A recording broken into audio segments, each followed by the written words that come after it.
The Spiritual Surgery Podcast with Paula Mary, international psychic medium and healer. The Spiritual Surgery Podcast is a development show focusing on techniques, debates, guests, and much more. To get in touch, email spiritualsurgery@thepsychicclinic.com.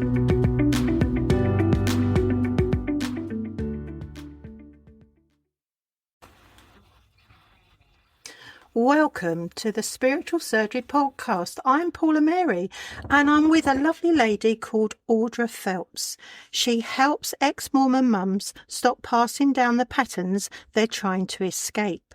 Through Audra's Reclaim program, she uses NLP and neuroscience-based coaching to help women break the guilt, people-pleasing and fear-based mothering that the church wired into them.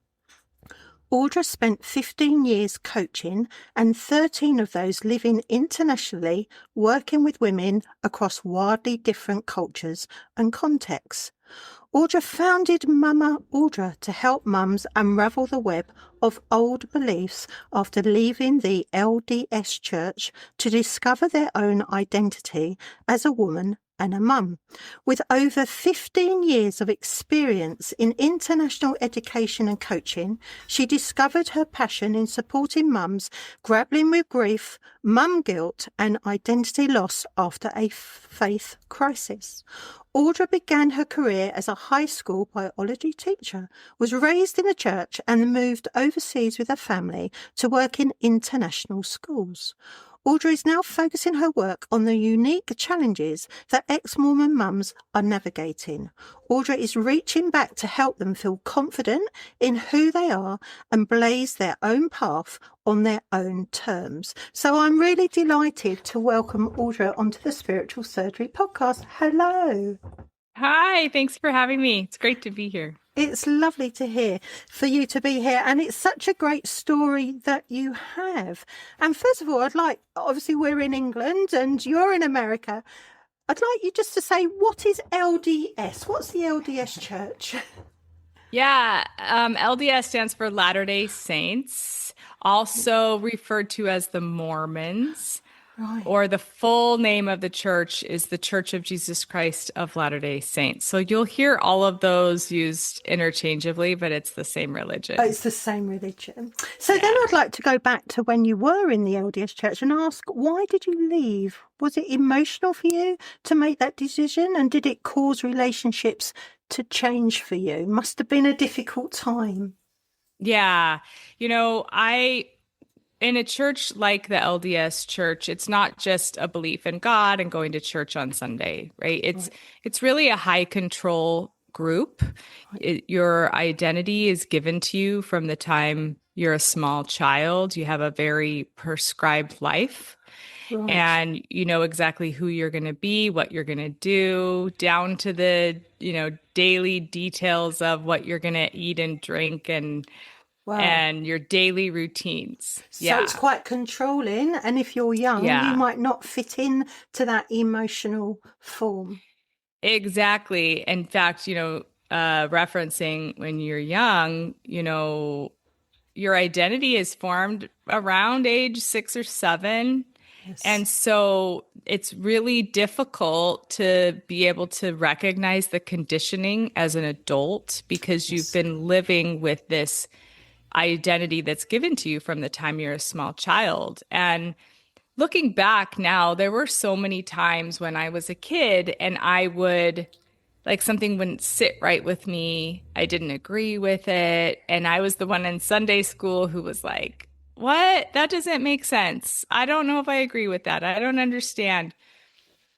And I was always told, well, then that means you don't have enough faith.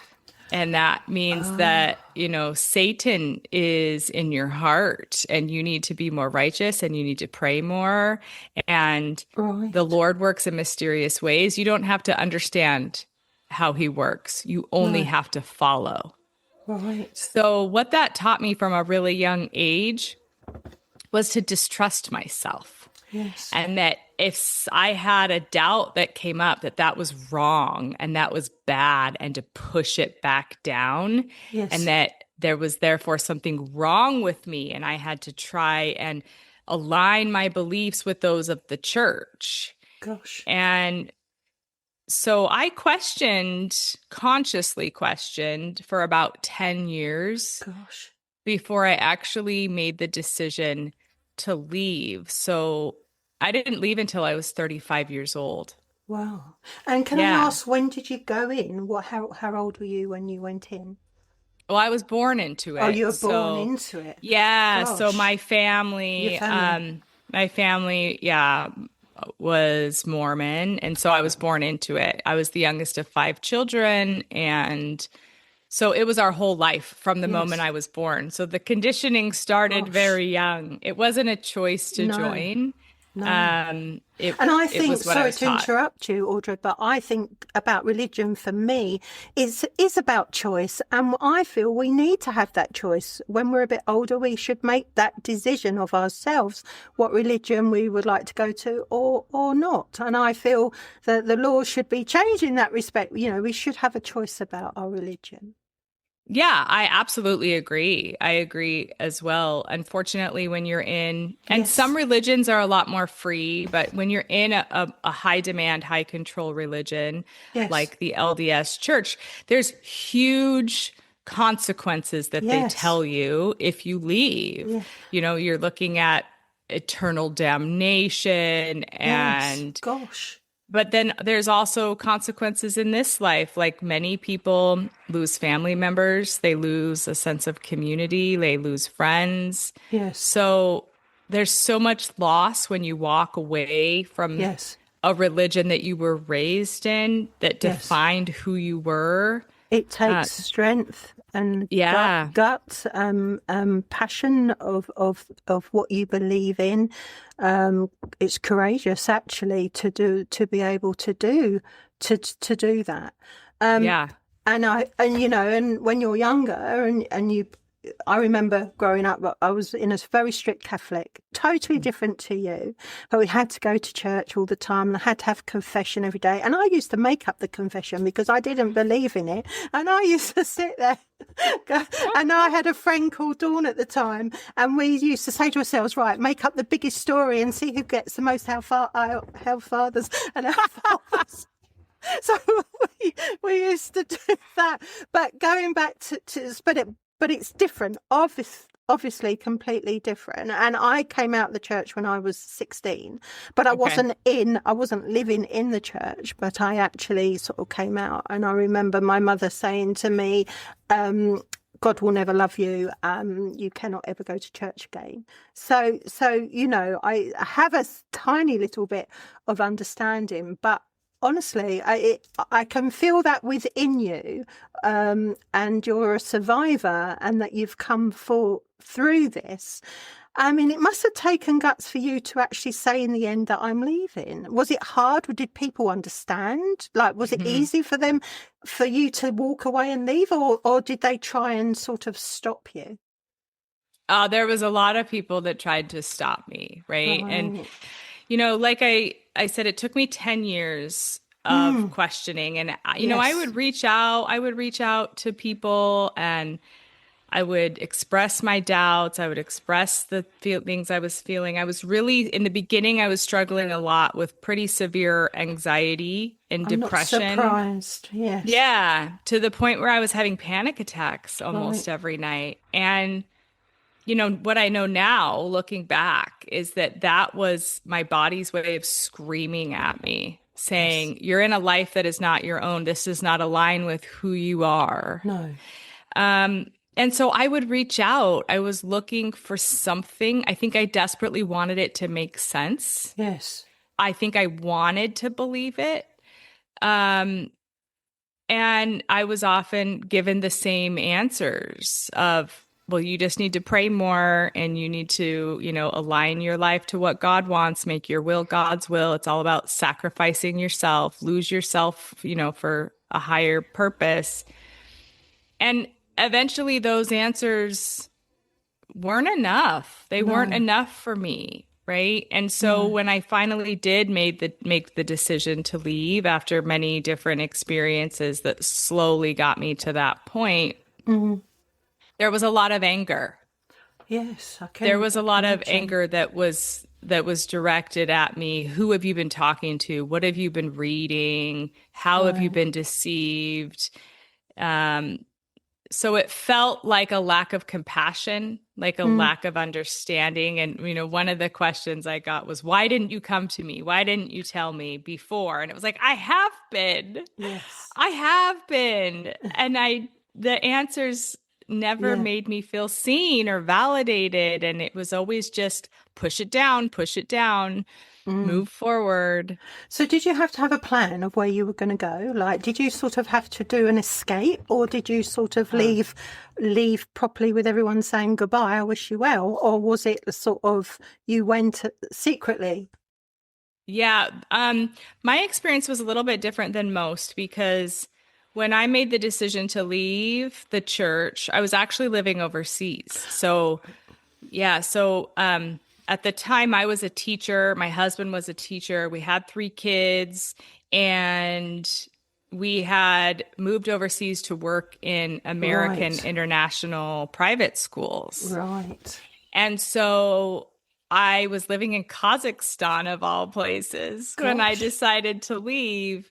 And, um, you know, wh- just to kind of backtrack a little bit, Yes. two of the things that really gave me. One was when we moved overseas, I'd already been questioning for a while at this point, but now I had the physical separation from it all, right? I Yes. didn't have people from church showing up on my doorstep if I didn't come to church on Sunday. I wasn't caught up in the daily minutia of it. Yes. In the So it church, felt slightly better. yeah. So it was like my brain had some processing time. I could start Yes. to zoom out and see things for what they were.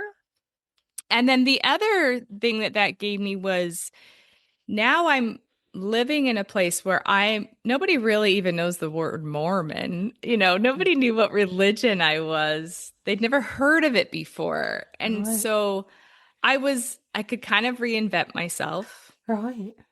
And I was exposed to so many different beliefs and cultures and lifestyles that I remember being in places like a Hindu temple or a Catholic cathedral or a Muslim mosque, and it felt spiritual. Yes. It felt sacred.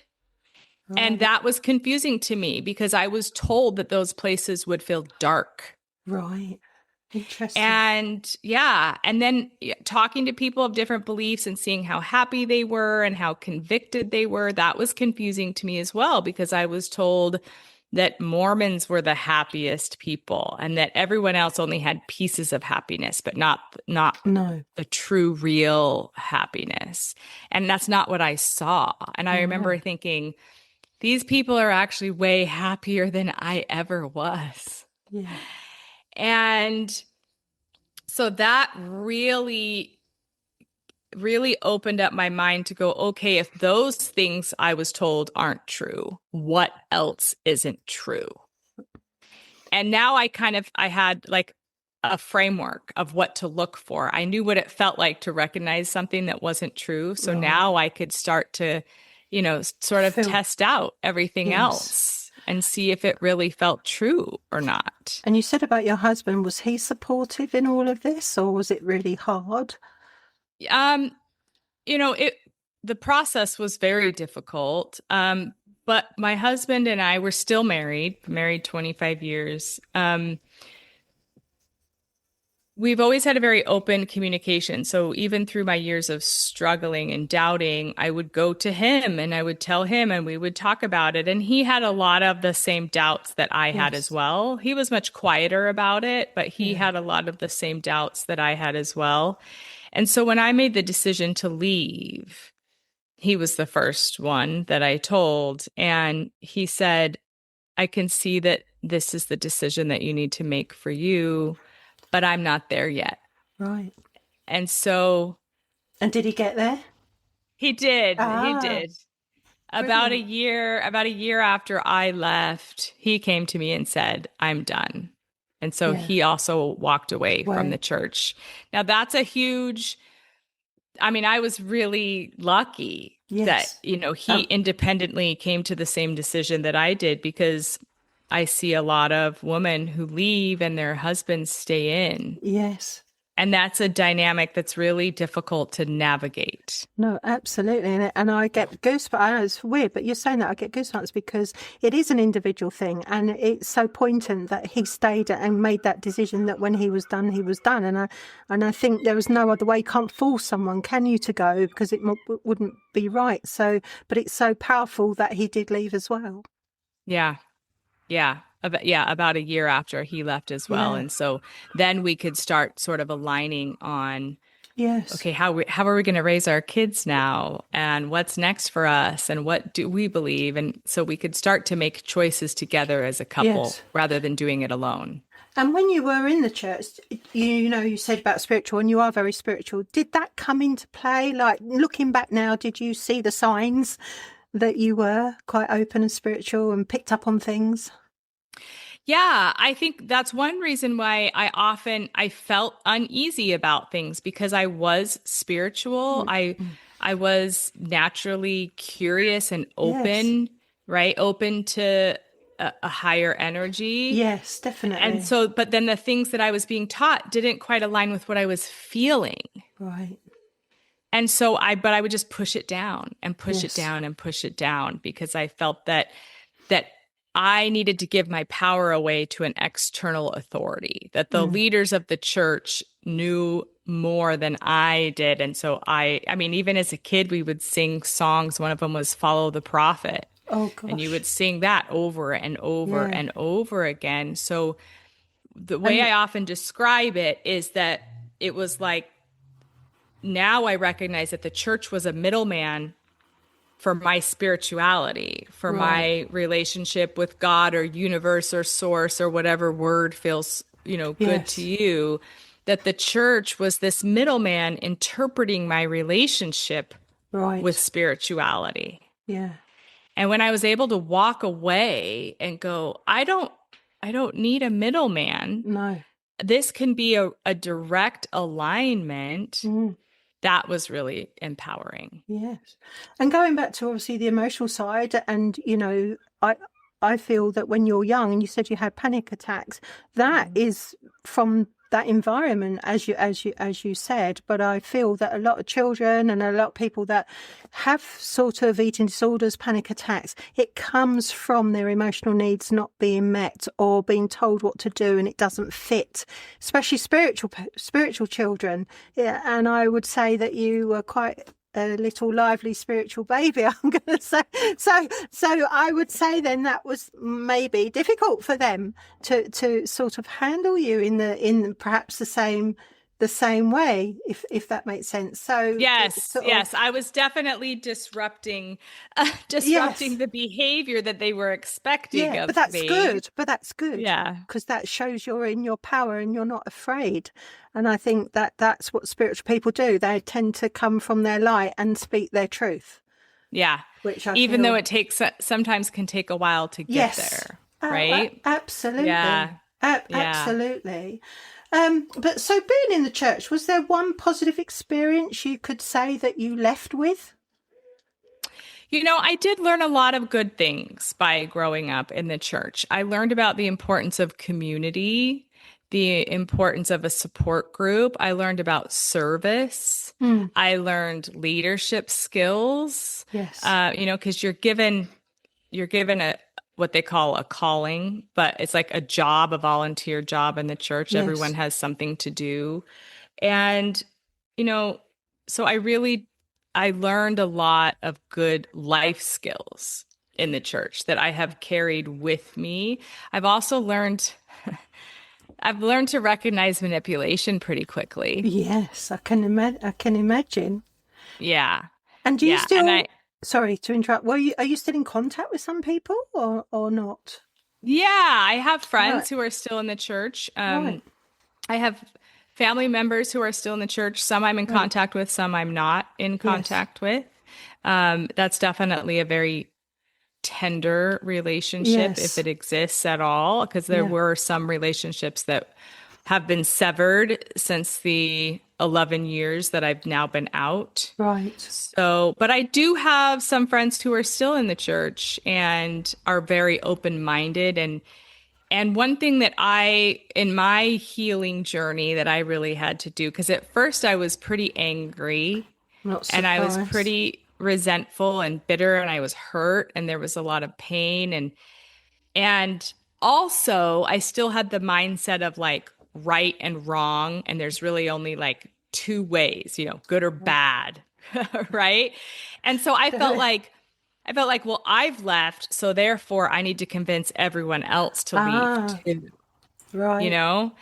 But in my years of healing, what I have come to realize is the beauty and diversity of beliefs. Yes. And that we can all believe different things. There's 8 billion people on the planet. Why can't there be 8 billion Yes. right ways to believe, right? And so this animosity that I was feeling towards family members or friends who were still in the church, what I realized was that I desperately wanted them to accept me for my choice and to give me the freedom and the independence to make that choice. But I wasn't giving them that same grace and that same freedom to stay. Right. Interesting. Yeah. Yeah. No, I like that. That's amazing. So, what is your religion now, can I ask? My religion now is I'm very spiritual. I believe in a higher power, a higher energy. I believe in the law of attraction. I believe that there is a purpose for all of us. But I don't believe in organized religion. No. So I don't really have a religion, but I would say I'm very spiritual and I follow internal guidance. Yes. That's what I do. That's what I do. I mean, sometimes I go into a church and might light a candle, but might do that because I think the power of prayer with a candle is really strong if you're in your sort of heart center and you're spiritual and you go in and you do a prayer for someone or for yourself. I think that's really powerful, the power of intention, isn't it? I agree. And like having an intention, having a ritual. Yes. And also I think that there is good lessons to be learned in every religion. Yes. And so it's not that I'm against religion. I just don't choose to align myself with one religion. No. I mean, like the stories of Jesus and the teachings of Jesus, there's a lot of amazing messages there about love and inclusion and service. Yes. And while I don't align with one particular church that I attend on Sundays, I can find the good messages from Christianity and I can apply those to my life and I can feel aligned with that. Yes. And you put, it's all about love, but it's love from yourself. And if you don't feel that where you were, you had to leave to get that self-love for yourself. Otherwise you would never have perhaps fully loved yourself when you left. Yeah, I would say that's probably the biggest journey is the self-love, because when you're in a high control religion, you always feel not good enough. Yeah. And there's all these conditions. There's conditions to prove yourself, to prove your worthiness, conditions to be loved, conditions to be accepted.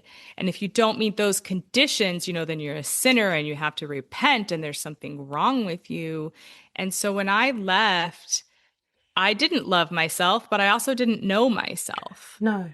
Right? And so it's been a real journey into who am I? How do I even discover who I am? How do I even know what I believe and what I want? Because I've been pushing that down for so long. Yeah. I've been fulfilling the role that was given to me, not a role that I have chosen. So working with the ex-Mormons now, is that something then I would assume has given you so much pleasure and joy to be able to help, because obviously you understand and have an understanding of what they've been through or what they're going through? Yeah, exactly. That's why, I did a whole career shift. I Mm. was a teacher in international schools for many years. I moved into school administration, was a director of an international Wow. school for several years. And then as I did my own healing journey and worked with my own coach on a lot of this inner work, I realized the importance of having a mentor. And I also really loved coaching. I love the coaching role. I love helping people discover these things on their own. Yes. And so I remember talking to my coach and I said, I think I'm in the wrong career. And, I said, I chose to go into education. I chose to be a teacher when I was a young Mormon mom. And that was the most benign job that a Mormon mom could have because it Gosh. kept me home with the kids. I would have the same schedule as the kids. I wouldn't have to put Right. my kids in daycare, so nobody would look at me sideways for being a Right. teacher. There's so much judgment in the church. Right. And I said, I didn't choose that career because that's really what I wanted to do. And I said, but the thing I love about my job is I love the coaching aspect. I love coaching students when they're dealing with, emotional struggles. And when Yes. parents would come to my office, I loved coaching parents on, Yes. parenting struggles. Yes. And my coach said to me, well, okay, well, what demographic do you want to work with? And I don't really know. And she knew my history. And so she said to me, have you ever thought of working with other ex-Mormon moms? And as soon as she said that, it You. was like, I just burst into tears. And I was Yeah. like, that's it. That's what I want to do. Because I remember when I left, how alone I felt. And Yes. my entire roadmap for life was just destroyed. And I didn't know who I was. Like I said, I didn't know how to love myself. I didn't know what I believed. I lost community. I lost family. And I was trying to raise kids at the same time. Yes. And so I thought, yeah, I'm gonna turn back now that Yes. I've gone through this huge healing journey that I still am going through. Yes. And I think that's a lifelong process. I think so for Yeah. all of us. Yes. Yeah. And so now I'm reaching back, and those moms who are feeling all those big feelings that they don't want to admit and they're scared and it feels vulnerable. And I say, hey, I get it. Let's go through this together, step by step. Let's just take the next right step. Yeah. Oh, fantastic. So, if someone wanted to leave the church, what sort of advice would you give them? Do you have like a program to help them, or do you sort of just speak to them and sort of advise them? How do All you of do the that? above. It depends on where they're at and what they're ready for, right? Yeah. So some Yes. women come out and they're not really ready to talk about it, but they need something. They need to start making sense of all the emotions in their head. So I have an online course that people can take on their own if they're not quite ready to open up face to face yet. They can kind of dip their toe in the water. I also do one-on-one coaching, so we can just, it's just private. It's just the two of us, and we can really target the specific things that they're grappling with in that Yes. moment. And then for those who are ready to just dive right in, I have an 8-week program called Reclaimed. And it's a group and individual coaching program with a curriculum that we go through. And it's really transformational for those who are really ready for a deep dive. Yeah. And when you want to leave the church, it's not as easy as just saying bye, is it? Is there a structure? Is there something that you have to sort of do, or is it you have to just sort of leave out quickly without anyone knowing? How does that work? Do you know what I mean? Yeah, I mean, you kind of just say, I'm done. Oh, I don't agree. Okay. Yeah, I'm done. I don't agree anymore. I'm walking away. Now, some people, that's all that they do. But then there's a lot of ramifications with family and friends Yes. and those in the church keep trying to bring To them back, keep them trying back to bring in. them back. If you want to be really official with it, you can send in a notarized letter to the church headquarters and ask for your name to be removed from the records of the church. Right. Some people go that far. Other people, it's like, well, I don't believe in it, so I don't really care if my name's on the record. So there's different, different mindsets on Yes. whether people do that or not. I would say probably the one reason people do that is because if you keep your name on the records of the church, they will keep coming to your house and they will keep calling you until you officially remove. Did you take your name off? Did you take I did. Oh, good. I did. At first I didn't, because I was in the mindset of, why does it matter? I don't believe anyway, so I don't really care if my name is on a roster somewhere.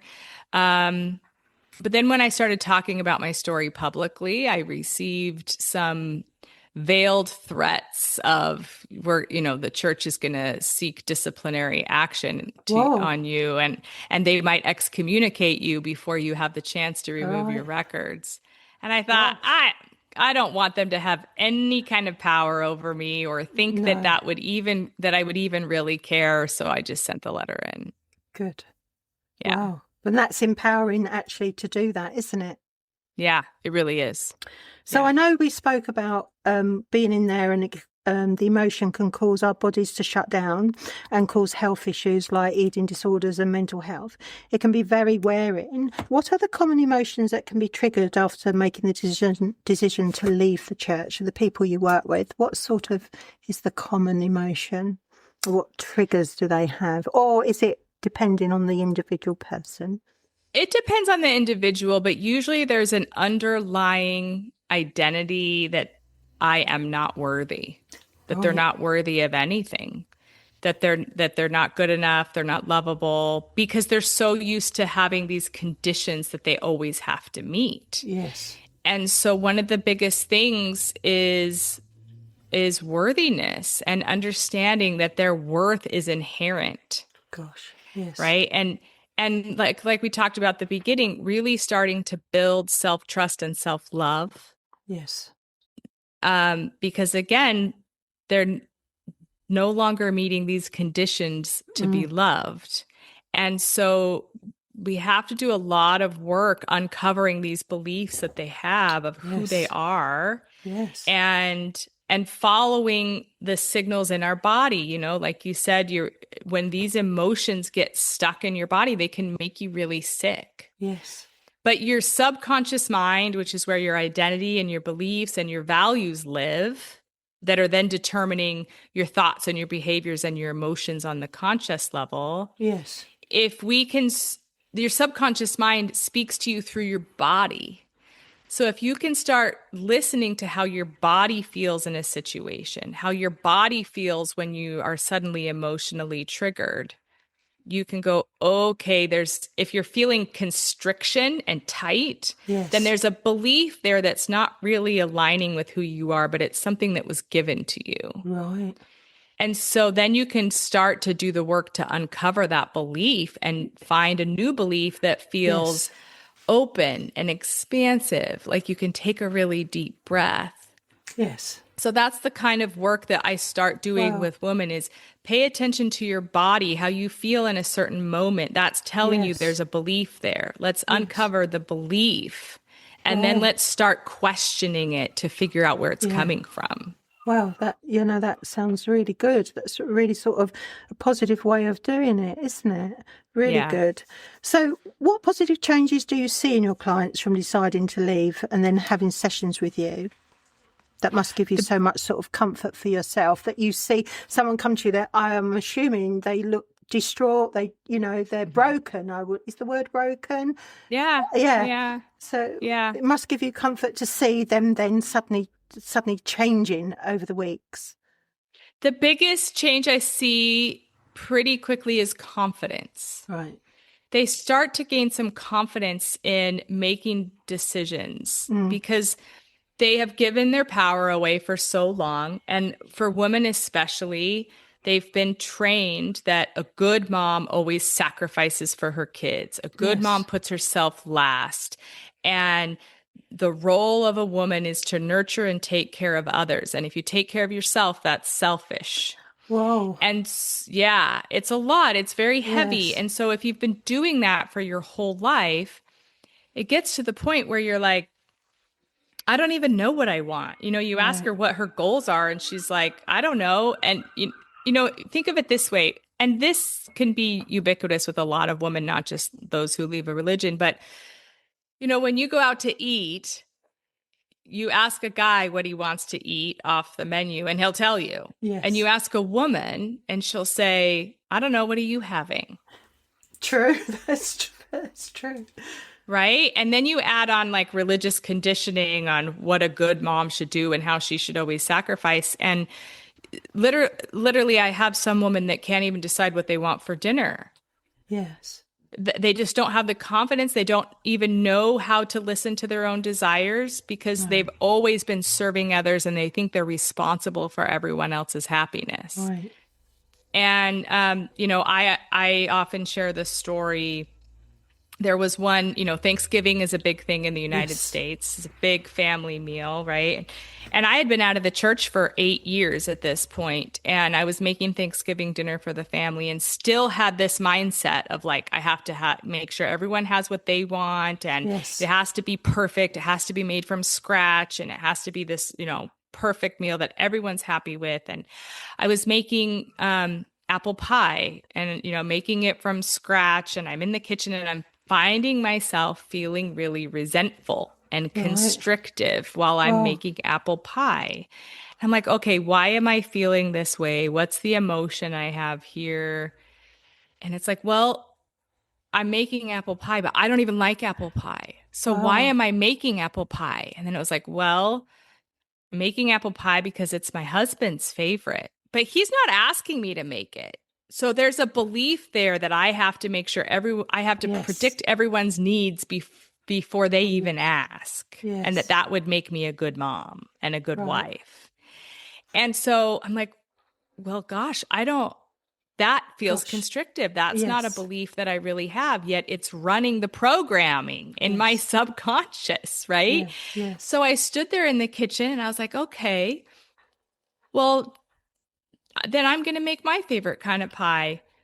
But I didn't even know what my favorite kind of pie was. Right.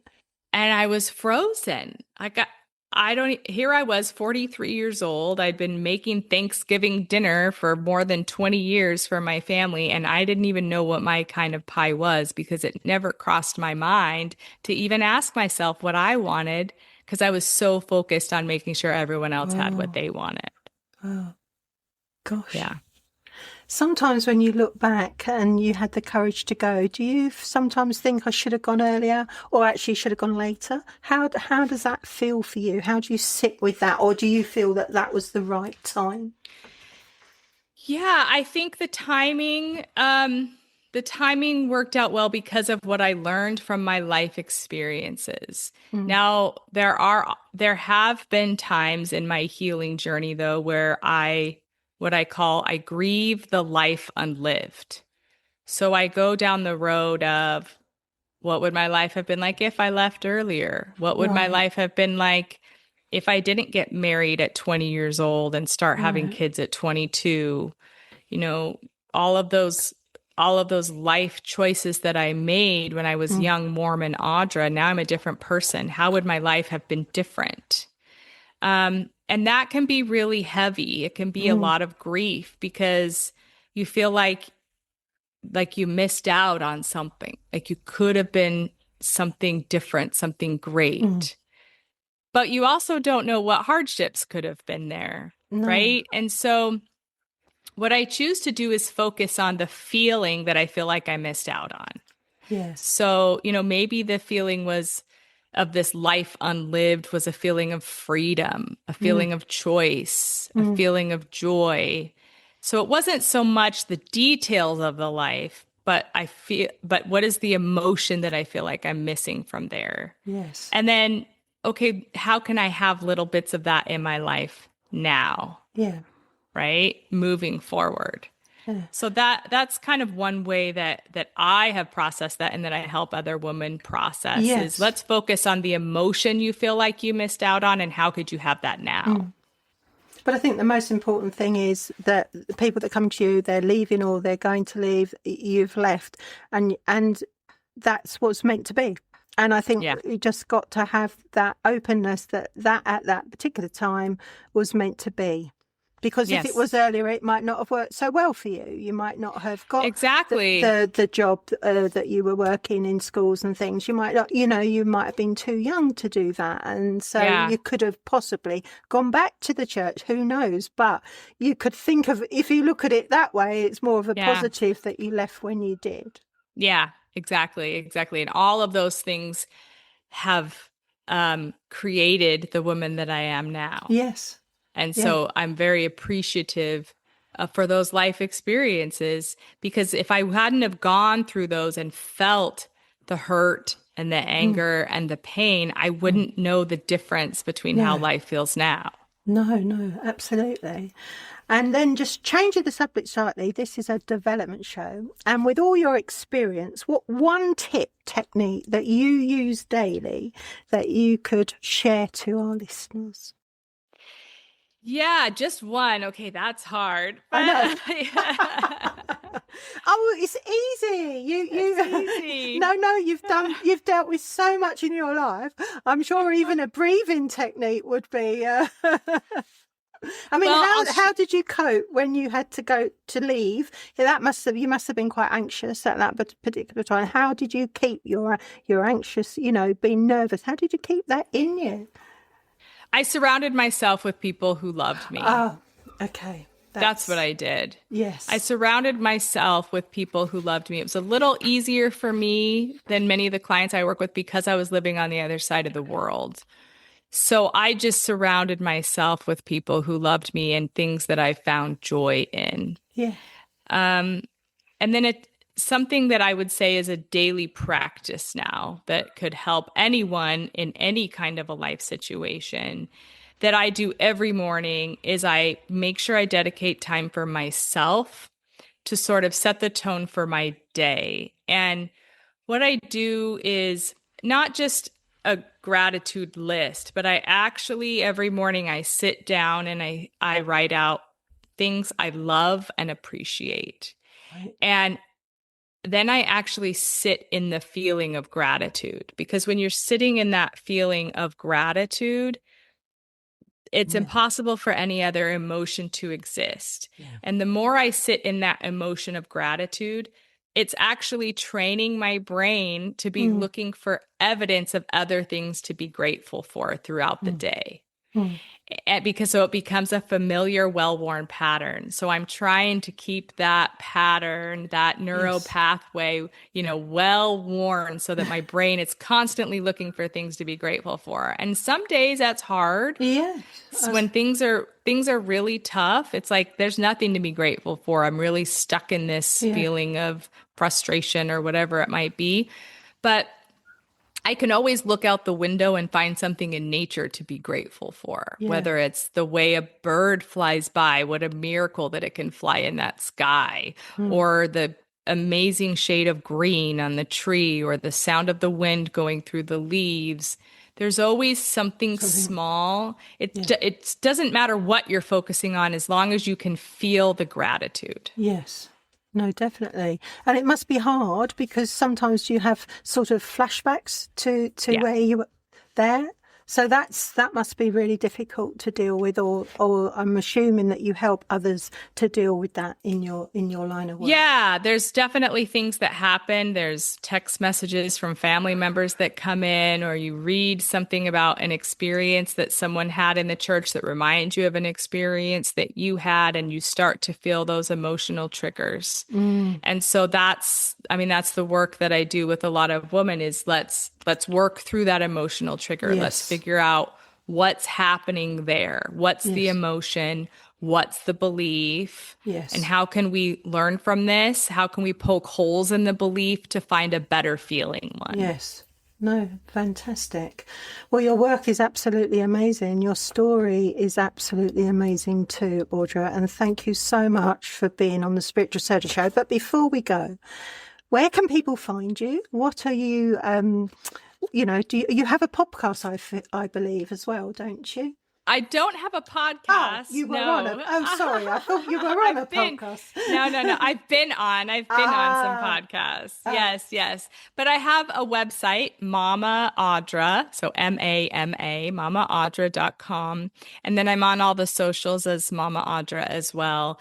So you can follow me on all the socials. You can also go to my website and you can read a little more about me. And then you can learn about the different ways that you can work with me too.